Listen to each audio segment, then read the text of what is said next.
ब्रह्मानन्दं परमसुखदं केवलं ज्ञानभूतिं द्वन्द्वातीतं गगनसदृशं तत्त्वमस्यादिलक्ष्यम् एकं नित्यं निर्मलमचलं सर्वहि साक्षिभूतम् भावातीतं त्रिगुणरहितं सद्गुरुं तं नमामि।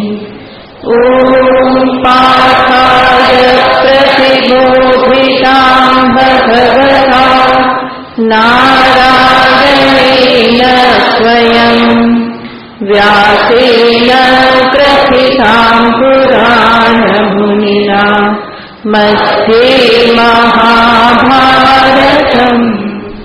अद्वैतामृतवर्षिणीं भगवतीम् अष्टादशाध्यायिनी अम्ब त्वामनुसन्दधामि भगवद्गीते भगवद्वेषिणीम् यं ब्रह्मा वरुणेन्द्ररुद्रमरुतः स्तुवन्ति ते सवैः वेदैः साङ्गपदक्रमोपनिषदैः गायन्ति यं सामगाः ध्यानावस्थिततद्गतेन मनसा पश्यन्ति यं योगिनः यस्यान्तं न विदुःसुरासुरगणा देवाय तस्मै नमः। यस्यान्तं न विदुःसुरासुरगणा देवाय तस्मै नमः। श्री भगवानुवाच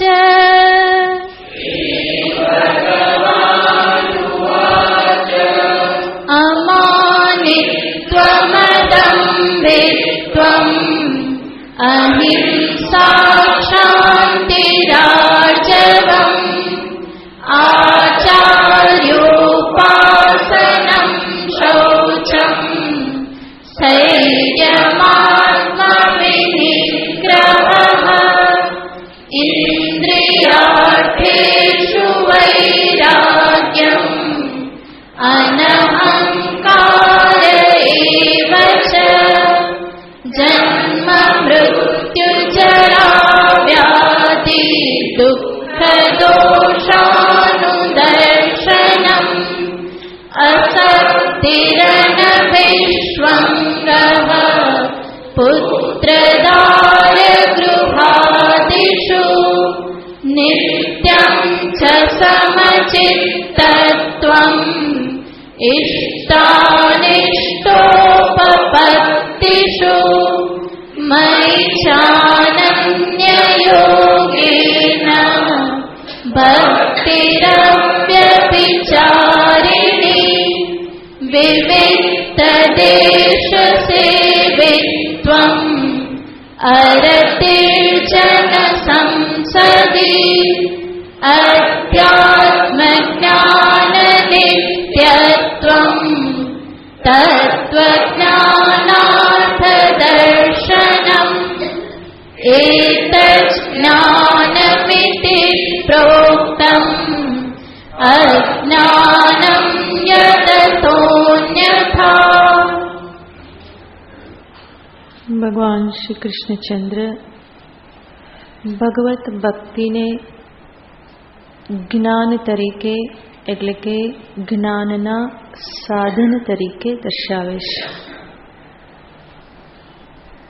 ભગવત ભક્તિ એ સાધકને વૈરાગ્ય પ્રાપ્ત કરાવી અંતે જ્ઞાનને માટે તૈયાર કરે છે. તો અધ્યાત્મ પથના જિજ્ઞાસુને માટે ભક્તિ એ સાધન રૂપાશ. અહીંયા દર્શાવવામાં આવેલા દરેક સદ્ગુણો એ જ્ઞાનને માટે સાધનરૂપ છે. માટે ભગવાન એને જ્ઞાન શબ્દથી જ કહી દેશે. તો જિજ્ઞાસુને માટે પણ ઈશ્વરમાં ભક્તિ એ સાધન છે. ભક્તિ શબ્દનો અર્થ થાય છે પ્રીતિ, પ્રેમ. તો ભગવાનમાં ભક્તિ એનો અર્થ છે ભગવાનમાં પ્રીતિ. પરંતુ માત્ર પ્રીતિને કહેવામાં આવે છે આદર, રિસ્પેક્ટ સાથેનો પ્રેમ. પ્રેમ આપણને ઘણા પ્રત્યે હોય, પરંતુ જરૂરી નથી કે એના પ્રત્યે આપણને આદર, માન હોય, રિસ્પેક્ટ હોય. ઘણા સ્થાન એવા હોય કે ત્યાં આપણને એમના પ્રત્યે આદર હોય, પરંતુ જરૂરી નથી કે હૃદયનો પ્રેમ પણ ત્યાં જોડાયેલો હોય. જ્યાં આ આદર, માન અને પ્રેમ બંને સાથે જોડાયેલા હોય તો એને ભક્તિ કહેવામાં આવે છે. ઈશ્વરમાં ભક્તને કે સાધકને પ્રેમ હોય અને સાથે સાથે એને ઈશ્વર પ્રત્યે ખૂબ આદર હોય છે. ભલે એ પ્રેમમાં એની સાથે ઝઘડતો પણ હોય, તુકારે પણ બોલાવતો હોય, છતાં પણ હૃદયમાં એના માટે ભારોભાર આદર હોય છે. તો આવી કોઈક હૃદયની ભાવના કે સ્થિતિ જે છે એને ભગવત ભક્તિ કહેવામાં આવે છે. આવી જે ભક્તિ જે છે એ સાધકના હૃદયની કઠોરતાને ધોઈ અને એને મૃદુ બનાવી દેશે. પ્રેમ જે છે એ હંમેશા હૃદયને કોમળ બનાવે છે, મૃદુ બનાવે છે. અને હૃદયની મૃદુતા સ્વયં એક સદ્ગુણ છે, દૈવી સંપત્તિ છે. 16મા અધ્યાયમાં ભગવાને કહેલું છે માર્દવમ. માર્દવમ એટલે મૃદુતા. તો મનુષ્યના જીવનમાં એને થયેલા અનેક પ્રકારના અનુભવોના આધારે, પૂર્વના સંસ્કારોના આધારે ઘણી વખત કઠોરતા ઘર કરી ગઈ હોય છે. એને પોતાને ખ્યાલ પણ નથી આવતો કે કેવી રીતે વ્યવહાર કરું, કેવા શબ્દનો પ્રયોગ કરું, કેવી રીતે ભાવને અભિવ્યક્ત કરું. હૃદયની કઠોરતાને કારણે એ ક્યારેક ભાવને અભિવ્યક્ત કરે તો એમાં પણ કઠોરતા હોય, પ્રેમ અભિવ્યક્ત કરે તો શબ્દો પણ બહુ જોરદાર હોય, તો એને ખ્યાલ નથી હોતો. અને ભક્તિ જે છે એ આ બધું શીખવાડે છે. ભક્તિ તમારા વ્યક્તિત્વના અણુએ અણુમાં એક પ્રકારની રસમયતા, એક પ્રકારની રુજુતા, એક પ્રકારની કોમલતા પ્રદાન કરે છે. એટલે જ જે ખરેખર ભગવાનનો ભક્ત હોય એ ક્યારેય પણ બીજા સાથે કઠોરતાથી વ્યવહાર કરતો નથી. કારણ કે એ જાણે છે કે એના અંતરમાં પણ અંતર્યામી સ્વરૂપે મારા જ ઈષ્ટદેવ બિરાજમાન છે. તો સર્વત્ર પ્રભુના દર્શન કરવાનો જ પ્રયત્ન કરતો હોવાથી એ ક્યાંય કઠોરતાપૂર્ણ વ્યવહાર કરતો નથી. તો જેના પણ હૃદયમાં ભક્તિ પ્રગટ થઈ એ જરૂર એને નરમ બનાવે છે, કોમળ બનાવે છે. અને હૃદયની આ કોમળતા, આ મૃદુતા જ આગળ જતા જ્ઞાનને ગ્રહણ કરવા માટે ખૂબ જ સહાયભૂત થાય છે. સાથે સાથે ભગવત ભક્તિના કારણે સાધક જે છે એ ઈશ્વર ઈચ્છાને જીવનમાં સ્થાન દેતા શીખી જાય છે. અને એના કારણે જીવનમાં જે કંઈ પણ થાય, પોતાનું ધાર્યું ન થયું તો ઈશ્વર ઈચ્છા ભલી હસી કહી અને એ પોતાના મનને સંભાળી શકે છે. પરિણામે એના હૃદયના દુરાગ્રહો, જીદ, આ બધું પણ ધીમે ધીમે બધું ઢીલું પડતું જાય છે. અને એ જ બાબત ફરી જ્ઞાનને માટે એક અનુકૂળ વાતાવરણ એના હૃદયમાં ઉત્પન્ન કરી દેશે. એટલું જ નહીં, ભગવત ભક્તિ જે છે એ જિજ્ઞાસુને જ્ઞાન પૂર્વે આ પ્રમાણે વૈરાગ્ય પ્રદાન કરે છે, હૃદયની શુદ્ધિ, કોમળતા પ્રદાન કરે છે.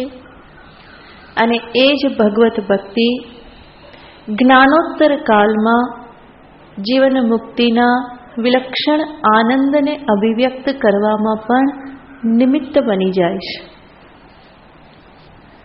ભગવાનનો ભક્ત હંમેશા આનંદમાં રહેતો હોય, એ ભક્તનું મુખ્ય લક્ષણ છે. કારણ કે ભક્ત છે એનો અર્થ જ એને કોઈ ચિંતા નથી, ભગવાન ઉપર ભરોસો છે.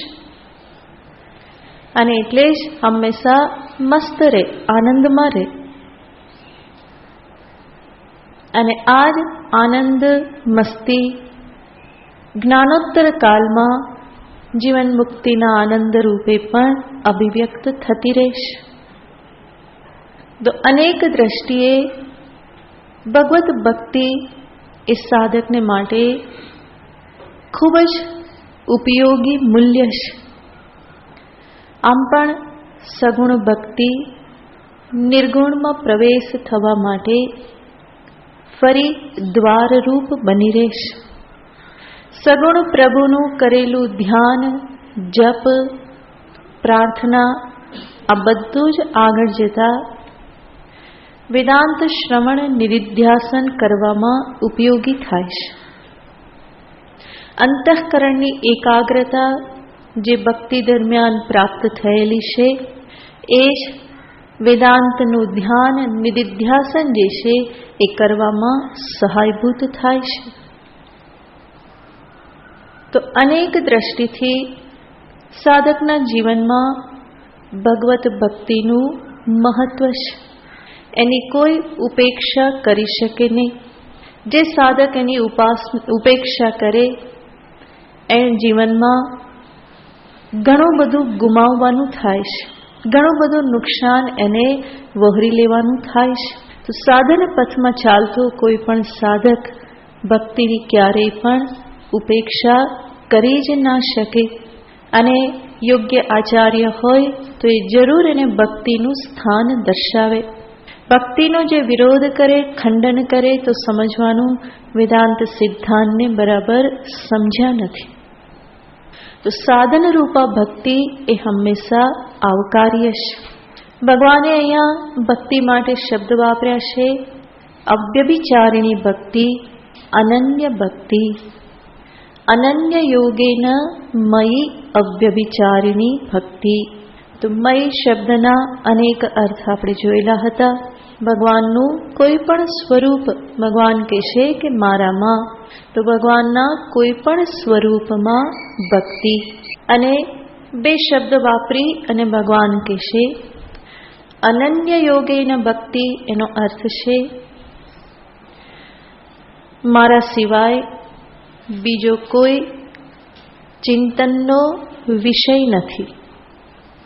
અને અવ્યભિચારિણી ભક્તિ એનો અર્થ થાય છે મારા સિવાય એના માટે બીજો કોઈ આશ્રય નથી. અનન્ય યોગેના બીજો કોઈ વિષય નથી ચિંતન માટે. એનો અર્થ નિષ્ઠાપૂર્વક એ પોતાના ઈષ્ટદેવની ભક્તિમાં લાગેલો છે.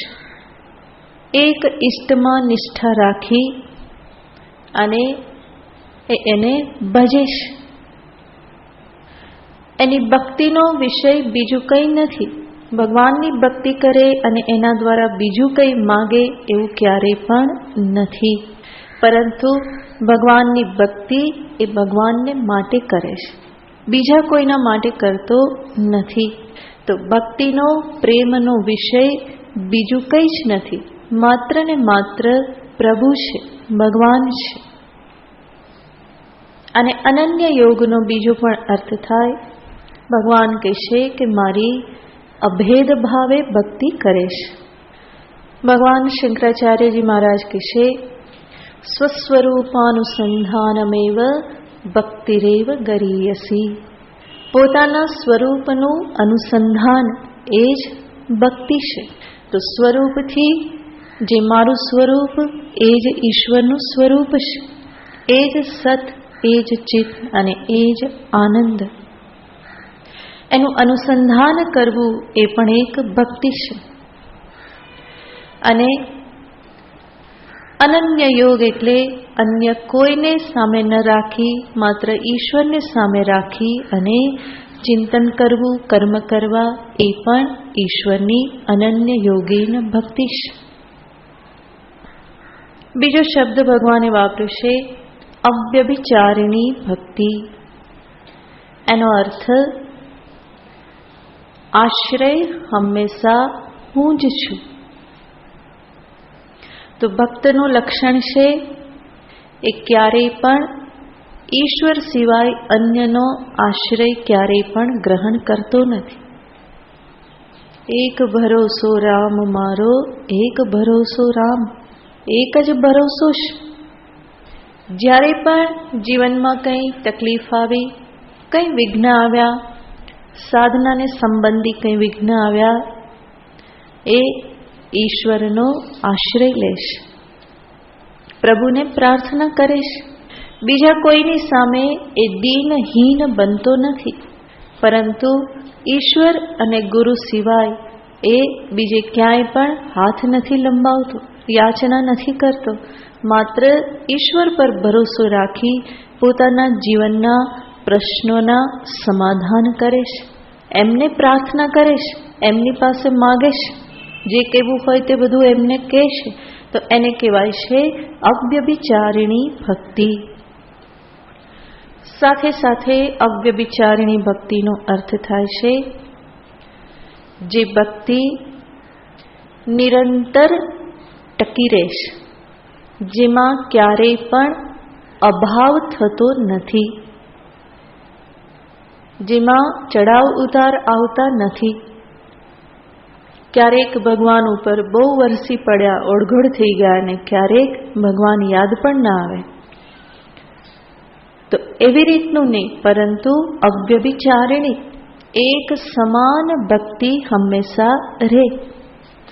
સમાન રૂપે પ્રેમ, આદર, ભરોસો, શરણાગતિ, આ બધું એક સમાન રૂપે રહે તો એને કહેવાય અવ્યભિચારિણી ભક્તિ. નહીં તો મારું ધાર્યું થયું તો ભગવાન બહુ કૃપાળુ, અને નહીં થયું તો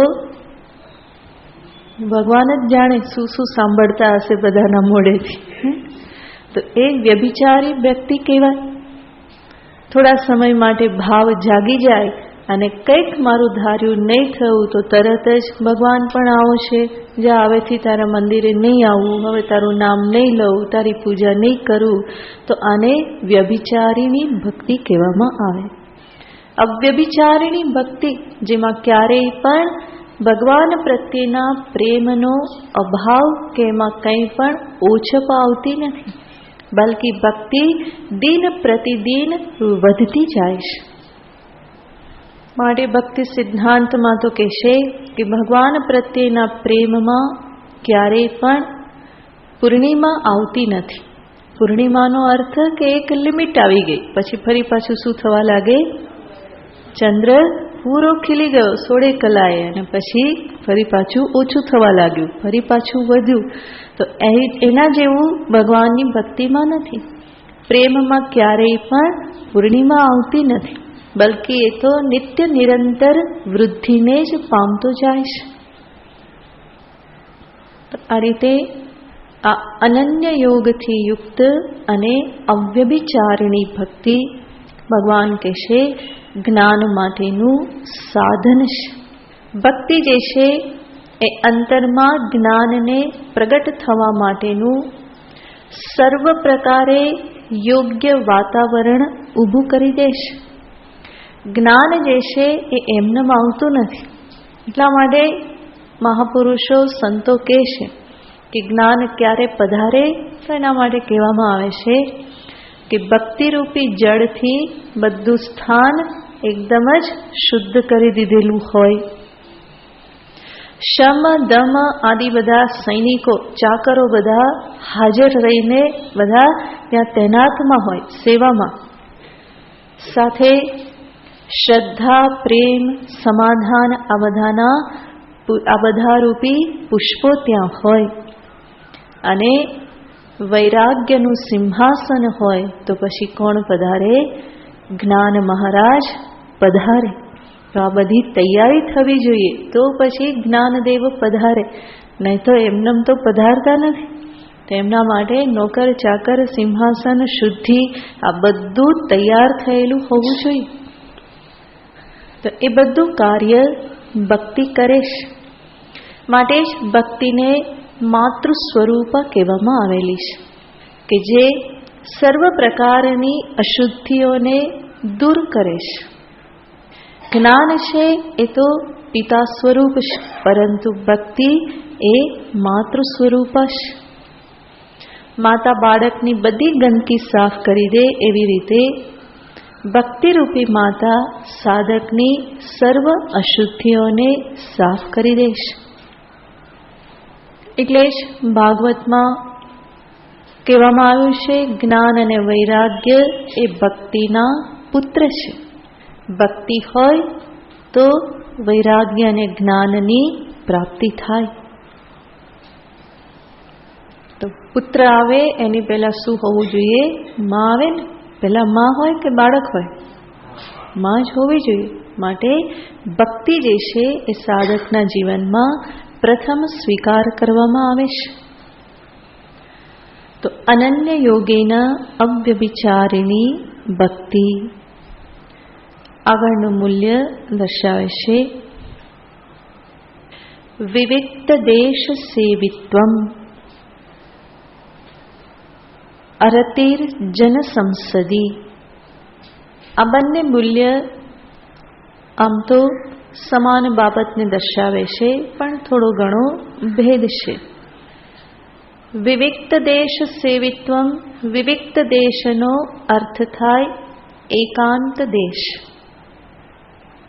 વિવિક્ત દેશ સેવિત્વમ એનો અર્થ એકાંત દેશનો સેવન કરવાનો અભ્યાસ, એકાંતમાં રહેવાનો અભ્યાસ, એમાં રુચિ. અહીંયા ખાસ ધ્યાન રાખવાનું, એકાંત દેશ માત્ર મૂલ્ય નથી, પરંતુ એવું મન કે જે એકાંતમાં પણ પ્રસન્નતાથી રહી શકે છે. જે મન એકાંતથી ડરીને ભાગતું નથી, પરંતુ એકાંત માટે જે ઉત્સુક રહેશે, એકાંત સેવનમાં જેને પ્રેમ છે, રુચિ છે, એકલા રહેવામાં જે ડરી જતું નથી, એકાંતથી ભાગતું નથી, બલ્કિ એકાંતને માટે અંતરમાં રુચિ છે. એ પ્રમાણે અવસર મળે તો એને ચૂકતો નથી. અને આ જે મૂલ્ય જે છે દિન પ્રતિદિન બહુ જ દુર્લભ થતું જાય છે. એકાંતમાં રહેવું જાણે કે મનુષ્ય ધીમે ધીમે વિસરી રહ્યો છે. ઘણા લોકો એવા હોય છે કે જે કલ્પના પણ નથી કરી શકતા કે એકલા રહેવાય, કે એકાંતમાં રહેવાય, શાંતિથી બેસાય. કદાચ એકલા રહે તો પણ રહેવું પડ્યું હોય ત્યારે પણ બીજા કેટલા બધા સહારા શોધેશ, કંઈ ને કંઈ કરતો રહેશ, પોતાની જાતની સાથે બેસવા માટે તૈયાર હોતો નથી. ના છૂટકે કોઈ છે જ નહીં માટે રહેવું પડે છે, તો પણ શું કરે? ન્યૂઝપેપર લઈને બેસે, મેગેઝિન ખોલે, ટીવી ચાલુ કરે, ટેપ રેકોર્ડર ચાલુ કરે. કંઈ ને કંઈ હોવું જોઈએ. કંઈ ના હાથમાં આવે તો જઈને ફ્રીજની સામે ઊભો રહે ખોલીને. હવે શું કરું? કંઈક કરવાનું છે, માટે એની સામે જઈને ઊભો રહે કે હવે આટલો ટાઈમ તો કાઢવાનો છે. કોમ્પ્યુટર ચાલુ કરે, વિડીયો ગેમ રમે. તો આજકાલ એવા બધા સાધનો છે કે મનુષ્યને કંઈ ને કંઈ તો આવું મળી જ રહેશે. શાંતિથી કંઈ પણ કર્યા વગર પોતાની જાત સાથે બેસવાનું આજકાલ દુર્લભ થઈ ગયેલું છે. પરંતુ ભગવાન કહેશે કે એના વગર ઉદ્ધાર નથી. આત્મચિંતન ક્યારેક ને ક્યારેક એકલા બેસીને કરવું જ પડે છે. એટલું જ નહીં, પોતાના ગુણદોષનો વિચાર કે જેને આંતરનિરીક્ષણ કહેવામાં આવે છે, એ પણ એકલા બેસીને કરવું પડે. માણસ હંમેશા પોતાની જાતથી દૂર ભાગવા માંગે છે. અંદર જે છે એનો સામનો કરી શકવાની એની તૈયારી નથી. અને પરિણામે પોતાના જ મનની ઉપર એ હંમેશા તાળું લગાવીને રાખવા માંગે છે. એ ખુલવું નહીં જોઈએ, કારણ કે ખુલ્યું તો અંદરથી બધું શું બહાર આવશે ખબર નથી અને એને હેન્ડલ નહીં કરી શકાય. માટે હંમેશા એ બધું બાંધેલું બંધ જ રાખવા ઈચ્છે છે. તો પોતાની જાતથી જ મનુષ્ય ભાગી રહેલો છે. પણ જે અધ્યાત્મ પથે નીકળેલો છે એ જાતથી ભાગે તો કેવી રીતે ચાલે? કારણ કે અહીં તો જે ઉપલબ્ધિ કરવાની છે એ ક્યાંય બહાર તો કરવાની નથી. પોતાના જ અંતરમાં ઝાંખવાનું છે. આસુરી સંપત્તિની નિવૃત્તિ, દૈવી સંપત્તિની પ્રાપ્તિ, આ બધા મૂલ્યોની પ્રાપ્તિ, આના માટે પણ શાંતિથી બેસવું પડે છે. અને આત્મ અનાત્મ વિવેક કરવાનો હોય, નિધિધ્યાસન કરવાનું હોય તો એના માટે તો એકાંત અનિવાર્ય છે. તો સાધકને માટે આ એકાંતમાં બેસવાની રુચિ એક જ્ઞાન માટેનું સાધન છે. માટે જ ભગવાન અહીંયા એને દર્શાવે છે. માત્ર અહીંયા નહીં, ભગવાન કૃષ્ણએ અનેક જગ્યાએ દર્શાવ્યું છે. અહીંયા ભગવાન કહેશે વિવિક્ત દેશ સેવિત્વમ. 18મા અધ્યાયમાં ભગવાન કહેશે વિવિક્ત સેવી લઘવાસી. ત્યાં પણ વિવિક્ત સેવી કહેલું છે. 6થા અધ્યાયમાં પણ ભગવાને કહ્યું વિવિક્ત દેશે ચ સુખાસનસ્થ શુચિ સમગ્રી વશિર શરીર. તો અનેક જગ્યાએ ભગવાન કહેશે. એ જ 6થા અધ્યાયમાં ભગવાને કહેલું હતું યોગી યુંજીત સતતમ આત્માનમ રહસી સ્થિત. રહસી એટલે એકાંતમાં બેસીને આત્મચિંતન કરે. ગંગા સતી કહેશે એકાંતે બેસીને અલખ આરાધે તો પ્રભુજી પધારે એને દ્વાર રે. તો પ્રભુજી ક્યારે પધારે? એકાંતમાં બેસે તો. એકાંતમાં બેસી પોતાના હૃદયના દ્વાર ખુલે તો પ્રભુજી પધારે. પણ ખોલવાની તૈયારી હોતી નથી તો પછી આવે ક્યાંથી?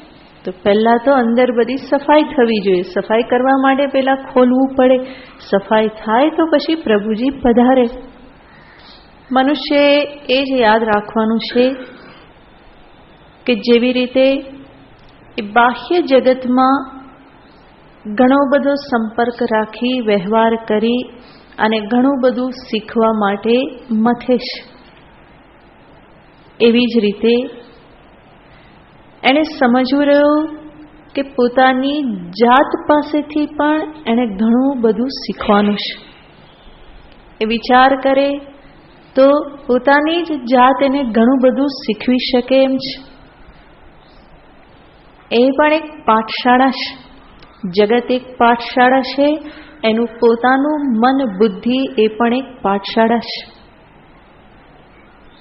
એમાંથી પણ ઘણા બધા સદવિચાર, સદભાવના તમને પ્રાપ્ત થાય. બલકે એકાંતમાં બેસવાથી જ તમે તમારી આંતરિક સુંદરતાને પણ ઓળખી શકો. જરૂર શરૂઆતમાં બધો કચરો બહાર નીકળે, પરંતુ ધીમે ધીમે અંદરથી સૌંદર્ય પણ પ્રગટ થાય. સમુદ્ર મંથન થાય તો પહેલા તો ઝેર નીકળે, પણ પછી અમૃત મળે. એવી જ રીતે પોતાના હૃદયરૂપી સમુદ્રનું મંથન થાય તો જરૂર પેલા નબળાઈઓ દેખાય, દોષ દેખાય, પરંતુ એને જો ધ્યાનમાં લઈ અને બરાબર એને હેન્ડલ કરવામાં આવે તો આગળ જતા એ જ અંતરમાંથી ઘણું બધું સુંદર સુંદર બધું પણ નીકળશે. કારણ કે અંતે તો આ ઈશ્વરની જ આપેલી ઉપાધિ છે. મારામાં ઈશ્વરની જ શક્તિ કાર્ય કરે છે અને માટે ઈશ્વર જ બિરાજમાન છે. એમના થકી અંદર ઘણી બધી સુંદરતા મૂકવામાં આવેલી છે, તો એ બધી પણ ધીમે ધીમે પ્રગટ થાય. તો જેમ જેમ પછી હું એકાંતમાં રહું એમ એમ મને મારી જાત પ્રત્યે જ પ્રેમ પ્રગટ થતો જાય. અને એક વખત હું મારી જાતને પ્રેમ કરતા શીખું તો પછી બાર બીજાને પણ સાચો પ્રેમ કરી શકું. પણ જાતથી ભાગું અને બાર બીજાને પ્રેમ કરું છું કરતો રહું તો એ સાચો પ્રેમ નહીં થાય. પહેલા પોતાનો સ્વીકાર કરો તો પછી બીજાનો સ્વીકાર થઈ શકશે. પ્રેમનો અર્થ જ છે સ્વીકાર. સાથે સાથે એ પણ યાદ રાખવાનું, એકાંતમાં રહેનારી વ્યક્તિ પ્રસન્ન શાંત હશે, ઉદાસ નહીં હોય. કે એકાંત પ્રિય છે પરિણામે બાર બધે મોઢું લાંબુ કરીને ફરે એવું નહીં. એ સહજ રીતે કેવી હશે? શાંત પ્રસન્ન હશે. પોતાની જાતનો સ્વીકાર થઈ જાય તો મનુષ્ય આપોઆપ શાંત થઈ જાય.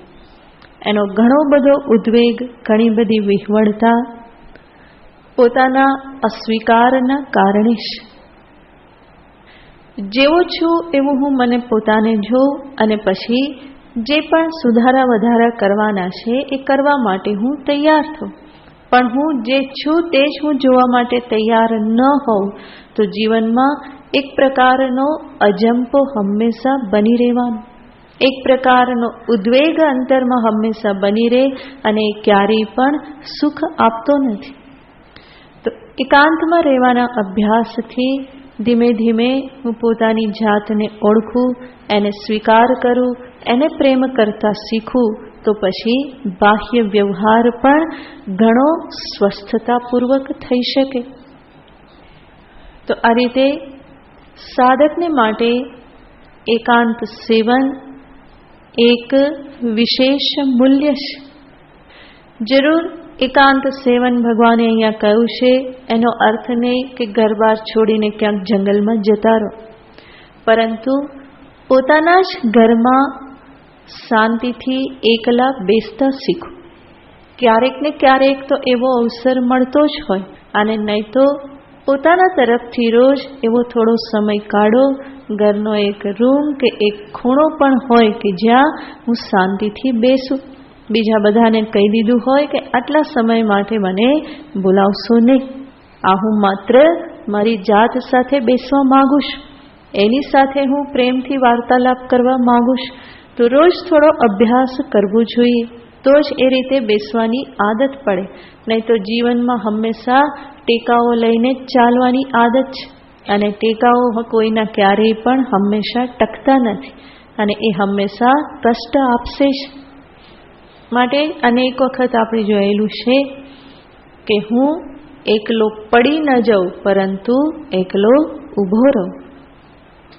મોટે ભાગે શું થાય? એકલો પડી ગયો એટલે ખરેખર એ પડી જ જતો હોય. પછી બીજા બધા ટેકા એને લેવા પડે કે હવે કંઈક ટીવી ચાલુ કરીએ, મેગેઝિન જોઈએ, કંઈ નહીં તો બીજાને ફોન કરીએ, જેથી કરીને ટાઈમ પાસ જાય. તો આ બધા જ ટેકા છે.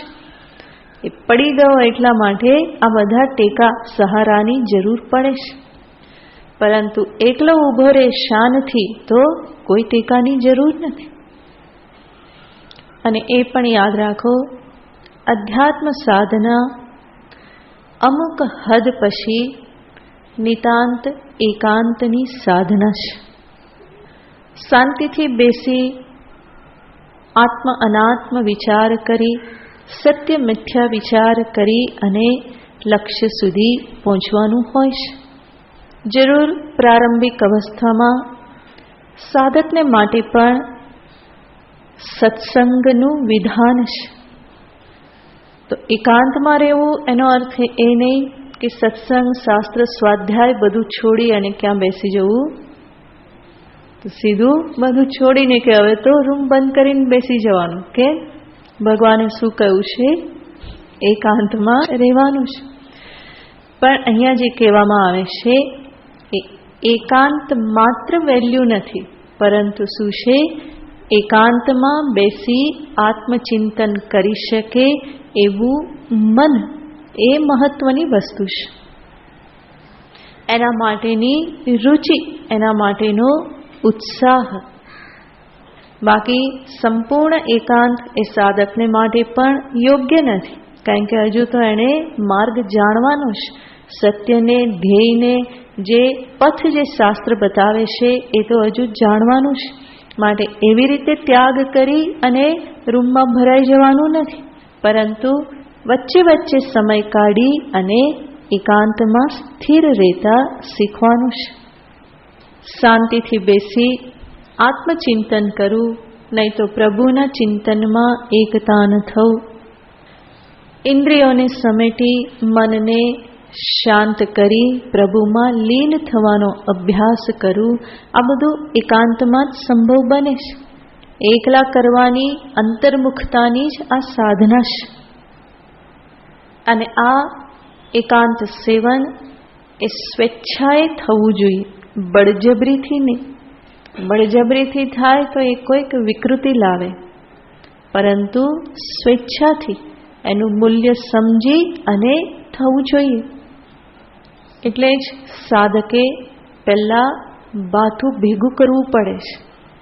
સીધે સીધો એકાંતમાં બેસી જાય એવું ભગવાન નથી કહેતા. પહેલા માર્ગ જાણે, સાધન સાધ્યને જાણે, એ વિચાર કરે અને પછી એકાંતમાં એ બેસી અને ફરી એ સત્યને જોવા માટેનો પ્રયત્ન કરે. તો સત્સંગ, સ્વાધ્યાયની સાથે સાથે રોજ થોડો સમય એ પ્રમાણે બેસી અને કોઈ પણ આલંબન વગર શાંતિથી બેસવાનો અભ્યાસ કરવો જોઈએ. અને ભગવાન અહીંયા કહેશે વિવિક્ત દેશ સેવિત્વમ, એકાંતમાં રહેવાનો અભ્યાસ. અને એના માટે શું જરૂરી છે? તો આગળનું મૂલ્ય ભગવાન દર્શાવે છે. અરતિર જન સંસદી. જન સંસદી, સંસદીનો અર્થ થાય છે સભા. સભા એટલે જ્યાં બહુ બધા ભેગા થયા હોય, ટોળું. અને કોનું? તો કે જન સંસદ. સંસદ એટલે એકઠા થવું. આપણે પણ અહીંયા સંસદ એટલે શું હોય? બધા ભેગા થાય ને. તો એ સંસદનો અર્થ થાય સમૂહ, ભેગા થવું, સભા. અને અરતિર જન સંસદી, લોક સમૂહમાં, લોકોના ટોળા વચ્ચે રહેવામાં અરતિ. રતિનો અર્થ થાય ઝુકાવ, ઇન્ક્લિનેશન ટુવર્ડ્સ, એ ઝુકાવ એ બાજુનો. અને અરતિ એનો અર્થ છે એવો ઝુકાવ નહીં. એનો અર્થ લોકો પ્રત્યે ઘૃણા, તિરસ્કાર નથી, પરંતુ લોકોની વચ્ચે જઈ રહેવા માટે ક્રેવિંગ નથી. એને સમજાઈ ગયું હોય કે આમાંથી કંઈ મેળવવાનું નથી. અને કેવા લોકોની વચ્ચે?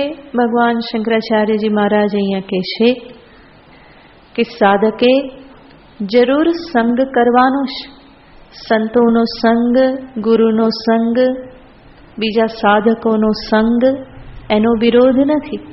પરંતુ શંકરાચાર્યજી મહારાજ કહે છે કે જે પ્રાકૃત લોકો છે, અસંસ્કૃત લોકો છે, અવિનિત લોકો છે, ઉચ્છૃંખલ પ્રાકૃત એવા જે છે, એમના સંગનો ત્યાગ કરવો. એવા લોકોના સમૂહમાં ટોળામાં રહેવાની રુચિ ન રાખવી. તો ભગવાન ભાષ્યકાર કહેશે, સંસ્કાર શૂન્યાનામ અવિનીતાનામ સંસત. જે સંસ્કાર શૂન્ય છે, અવિનિત છે, એટલે કે વિનયી નથી, વિવેકી નથી, એવા લોકોના ટોળામાં અરતિ, સામે ચાલીને એમાં નહીં જાય. જવું પડે તો પણ એમાં અંદરથી રુચિ નહીં હોય. અનિવાર્યપણે જવું પડે તો કામ પતાવીને ચાલતા, જેટલું આવશ્યક છે એટલું કરી અને ફરી પાછા ત્યાંથી એ નીકળી જાય છે. તો એવા લોકોના વચ્ચે જવામાં રુચિ રાખતો નથી. સત્સંગીઓની વચ્ચે રહેવું, સાધકોની વચ્ચે રહેવું, એની સામે કોઈ વિરોધ નથી. ભાષ્યકાર અહીંયા કહેશે, સંસ્કાર યુક્તાનામ વિનિતાનામ, જે સંસ્કારોથી યુક્ત છે, વિનિત છે, સાધક છે, સત્સંગી છે, એમના લોકોનો સંગ તો ઉપકારક છે. સંતોનો સંગ ઉપકારક છે. સતામ સંગો હિ બેશજમ. સત્પુરુષોનો સંગ જે છે એ તો ભવરોગ માટે ભેષજ ઔષધ છે. તો જે છોડવાનું છે એ છે દુસ્સંગ. જેમની વચ્ચે રહેવાથી હું મારા ધ્યેયથી વિમુખ થઉં, ઈશ્વરથી વિમુખ થઉં, જેમની વચ્ચે રહેવાથી મારા અંતરમાં દૈવી સંપત્તિનો સંચાર ન થાય, બલકી આસુરી સંસ્કાર પ્રગટ થવાની સંભાવના લાગે, એવા લોકોના સંગથી હંમેશા બચીને રહેવું. દુસ્સંગ સર્વથા ત્યાજ્ય. સાધકને માટે આ સંગ એ બહુ જ મહત્વની વસ્તુ છે. મનુષ્યનું મન બહુ જ નાજુક છે. જે કંઈ પણ એ કરે છે, જેના પણ સંપર્કમાં આવે છે, એ બધાની કોઈને કોઈ છાપ એના મન ઉપર છૂટી જાય છે. ત્યાં ને ત્યાં સંગ પૂરો થયો એ સાથે બધું પૂરું થઈ જતું નથી, પરંતુ એ સંગના સંસ્કાર અંતરમાં લાગી જાય છે. એટલા માટે હંમેશા સજાગ રહેવું પડે. એવો સંગ કરીએ કે જે મારા અંતરના શુભ સંસ્કારોને પ્રગટ કરે, દૈવી સંપત્તિ પ્રગટ થવામાં સહાયભૂત થાય. દરેક મનુષ્યના અંતરમાં સદ્ગુણ દુર્ગુણ બંને રહેલા છે. દૈવી સંપત્તિ, આસુરી સંપત્તિ બંને રહેલા છે. પરંતુ એમાંથી કોને અભિવ્યક્ત હું કરું છું એના ઉપર બહુ મોટો આધાર છે. અને એ અભિવ્યક્ત થવા માટે સંગ જે છે એ બહુ મોટો ભાગ ભજવે છે. અને તમારા દરેકનો અનુભવ હશે, કોઈ સાત્વિક ભક્તના સંગમાં રહેવાથી મન કેટલું પ્રસન્ન શાંત થાય છે. અને કોઈ ઉદ્વિગ્ન હોય, ભોગવિલાસી હોય, ચંચળ હોય, એની સાથે અડધો કલાક બેસવાથી મનની શું દશા થાય છે. તો આ અનુભવથી જ શીખવાની વસ્તુ છે. અને અધ્યાત્મ પથ મનના સહારે કાપવાનો છે. એટલા માટે જ મન જે છે એનું આ બધી બાબતોથી રક્ષણ કરવું એ બહુ જ જરૂરી થઈ જાય છે. સુભાષિતમાં કહેવામાં આવેલું છે કે બીજું બધું ધન કે ખજાનાને તો તમે બહુ સાચવો છો, પરંતુ તમારા હૃદયરૂપી ખજાનાને સાચવો તો એ સૌથી મોટી સેવા છે. કોશાનામ અપી કોશ હૃદયમ. જે હૃદય જે છે, મન જે છે, એ સર્વ ખજાનાઓનો પણ ખજાનો છે. એને જો બરાબર સાચ્યું, એનું રક્ષણ કર્યું, તો આગળ જતા એ સંપત્તિ ઘણા કામમાં આવશે. અને એનું રક્ષણ આ પ્રમાણે જ થઈ શકે. જેવી રીતે કુમળો છોડ હોય તો એના ફરતી વાડ બાંધવી પડે છે, એવી જ રીતે મારી જો પૂરી પરિપક્વતા ન હોય તો મારે પણ એનું રક્ષણ કરવું પડે છે. ફરતી એક વાડ બાંધીને રાખવી પડે છે કે જેથી કરીને પ્રાકૃત લોકોના સંગથી એમાં ખોટું બધું કંઈ આવી ના જાય. તો એ રક્ષણ કરીને રાખવું પડે છે. માટે બને ત્યાં સુધી સજ્જનોનો સંગ, સાત્વિક લોકોનો સંગ, સંતોનો સંગ, નિયમિત સત્સંગ આ મનને જાળવવા માટેના ઉપાય છે. બાકી મનુષ્યનું મન એવું છે કે એક વખત જો એ ટોળામાં જતું રહે તો પછી ટોળામાં કોઈ ભાન રહેતું નથી, ભાન ભૂલાઈ જાય છે. એટલે જ તમે જુઓ જે બધા તોફાનો થાય છે કેવી રીતે થાય છે. એક ટોળું હોય છે, ટોળાની એક જે સાયકોલોજી હોય બહુ વિચિત્ર હોય છે, જ્યાં કોઈ પોતાની બુદ્ધિને ચલાવતા નથી. એ બુદ્ધિ બંધ કરી અને મનમાં જે આવ્યું એ પ્રમાણે કરવા માટે એ તૈયાર થઈ જાય છે. માટે જ આવા ટોળાથી હંમેશા બચીને રહેવાનું હોય. અને કદાચ એવી રીતે એવા લોકોના સંગમાં જવાનું થાય તો પણ સાધકે પોતાની એક મર્યાદા નિશ્ચિત કરી દેવાની હોય. પોતાની એક લક્ષ્મણ રેખા હંમેશા નક્કી રાખવાની હોય. ખાવું, પીવું, બોલવું, ઉઠવું, બેસવું આ બધામાં એક પ્રકારના સંયમ, મર્યાદા સાથે વ્યવહાર કરવાનો હોય. નહીં તો ટોળામાં હંમેશા ભાન ભૂલાઈ જાય. તો પોતાનું સત્વ હંમેશા જાળવી રાખી, પોતાની એક મર્યાદા, એક સંયમની એક લાઈન નિશ્ચિત કરી અને એ બધાની વચ્ચે રહેવાનું હોય. નહીં તો ત્યાં મન હંમેશા એવું વિચારે કે બધા કરે જ છે ને તો પછી હું કરી લઉં. કારણ કે અહીંયા કોણ કોને ખરાબ કહેવાનું ને કોણ કોને દોષ દેવાનું, બધા કેવા છે એક સરખા જ છે. તો એવી રીતે ન થાય એટલા માટે જ સાધકે, સાધુએ પોતાની એક મર્યાદા, લક્ષ્મણ રેખા હંમેશા દોરીને રાખવાની હોય. દરેકમાં એક સંયમની લાઈન દોરેલી હોય કે હું ગમે ત્યાં હોઉં, ગમે તેવા લોકોની વચ્ચે હોઉં, પરંતુ આ મર્યાદા હું ક્યારેય પણ નહીં ઓળંગું. બોલવામાં એક સજ્જનતા હોય, શાલીનતા હોય. નહીં તો ટોળામાં બોલવાનું પણ ભાન ના રહે. એકબીજા સાથે બોલવાનું, મજાક મસ્કરી કરવાની અને એમાં ભાષામાં પણ પછી ભાન રહેતું નથી. ખાવા પીવામાં ભાન ના રહે. બધાની સાથે હું પણ એવી જ રીતે ચાલતો થઈ જાઉં. તો બેસવું, ઉઠવું આ બધા વ્યવહારમાં, સાધકના વ્યવહારમાં એક શાલીનતા હંમેશા જળવાઈ રહે. ટોળાની વચ્ચે હોવા છતાં પણ એ ટોળાથી એક જુદો તરી આવતો હોય. એવું એક વ્યક્તિત્વ બનાવવાનું કે જેથી કરીને ટોળાની વચ્ચે હોવ તો મારી એક એવી ગરિમા હોય, એક પ્રતિભા હોય કે જેથી કરીને આજુબાજુના લોકો પણ એવી કોઈ છૂટ ના લઈ શકે, એવી કોઈ એ અશ્લીલ વાત ન કરી શકે, એવો વિચિત્ર વ્યવહાર ન કરી શકે. આપણી હાજરીનો જ પ્રભાવ એવો હોય.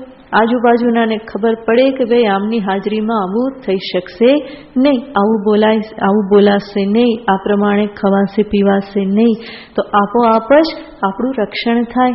પણ એની પહેલાં આપણે આ સંયમની એક પાળ બાંધીને રાખવી પડે, મર્યાદા એક બાંધીને રાખવી પડે.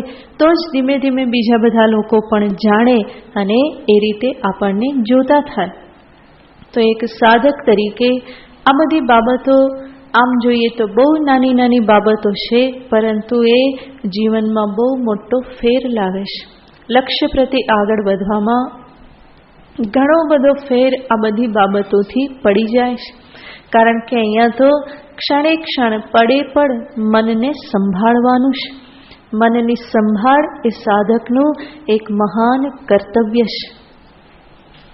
તકલીફ ત્યાં થાય છે કે આખા જગતની સંભાળ લેવા જાય છે, પરંતુ પોતાના મનને ચૂકી જાય છે.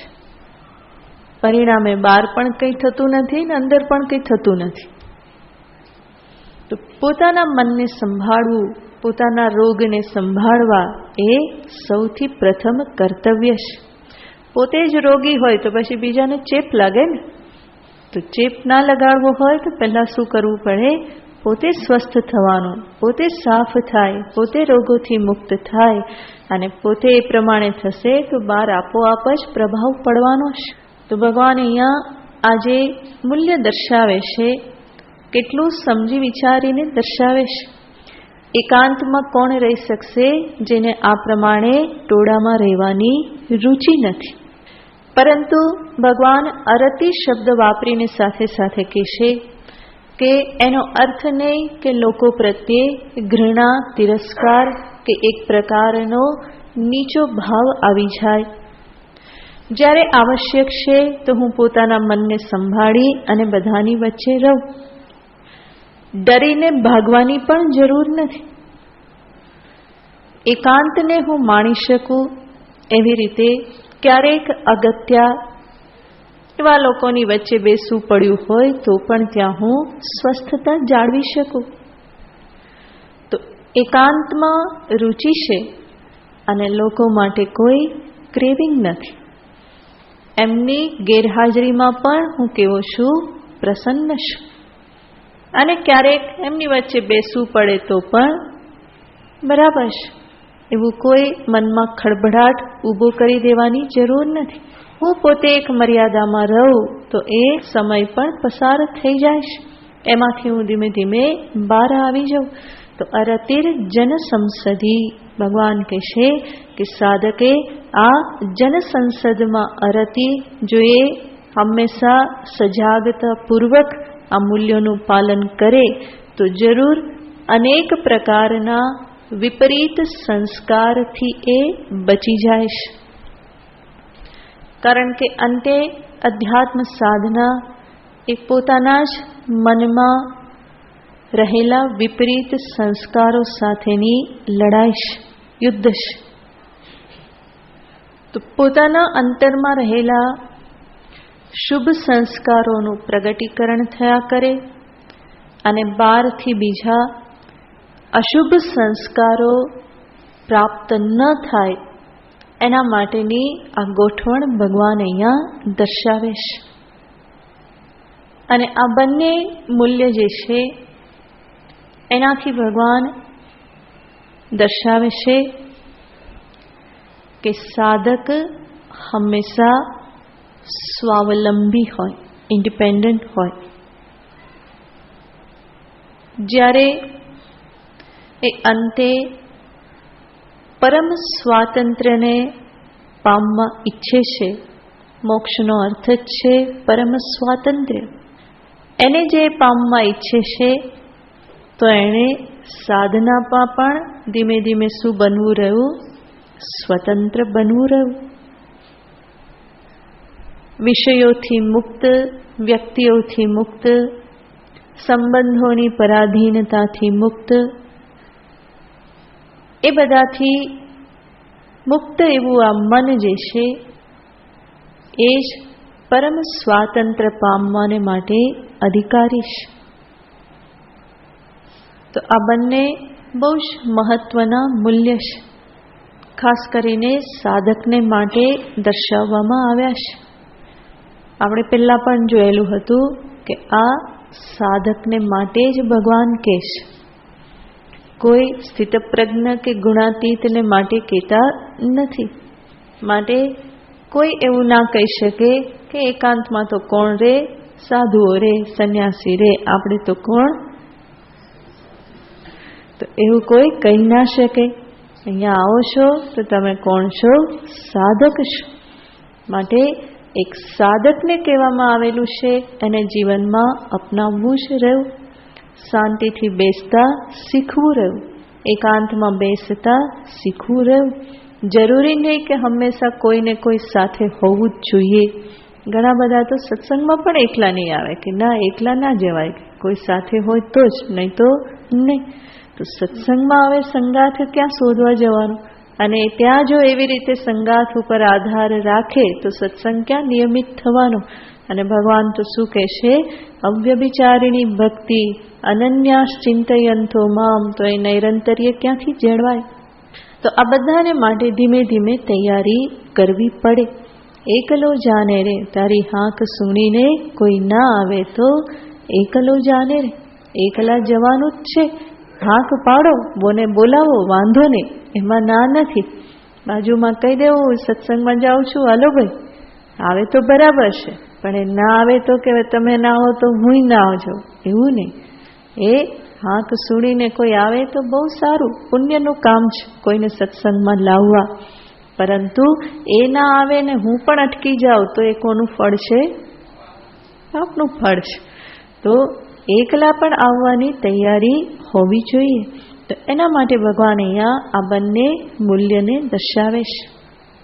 હવે આગળ એનાથી પણ વધારે મહત્વની બાબત, આટલા મૂલ્યોથી જે તૈયારી થઈ ગઈ છે એના પછી ભગવાન હવે અભ્યાસ રૂપી સાધન દર્શાવે છે. અધ્યાત્મ સાધનામાં શું કરવાનું છે એની વાત પછીના 2 મૂલ્યોમાં ભગવાન કરે છે, જેમાં ભગવાન કહેશે અધ્યાત્મ જ્ઞાન નિત્યત્વમ તત્વ જ્ઞાનાર્થ દર્શનમ. તો આ બંને મૂલ્ય જે છે એ સાધકના ધ્યેયને લગતા મૂલ્ય છે, જેમાં ભગવાન 2 બાબત દર્શાવે છે, ધ્યેય માટેની સ્પષ્ટતા અને ધ્યેય માટેની તત્પરતા, નિષ્ઠા. તો માત્ર ધ્યેય રાખવું પૂરતું નથી, પરંતુ મારું જે ધ્યેય જે છે એને પ્રાપ્ત કરવા માટેની તત્પરતા હોવી જોઈએ.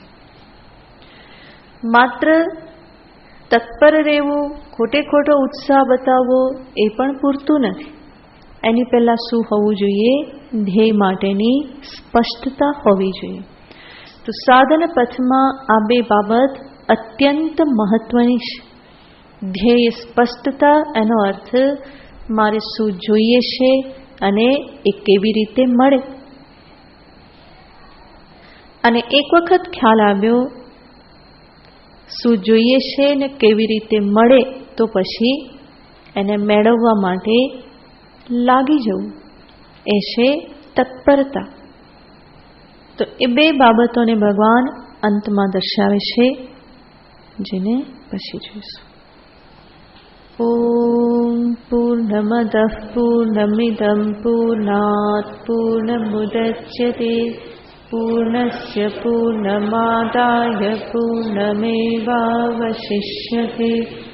ઓમ શાંતિ શાંતિ શાંતિ. હરિ ઓમ શ્રી ગુરુભ્યો નમઃ. હરિ ઓમ.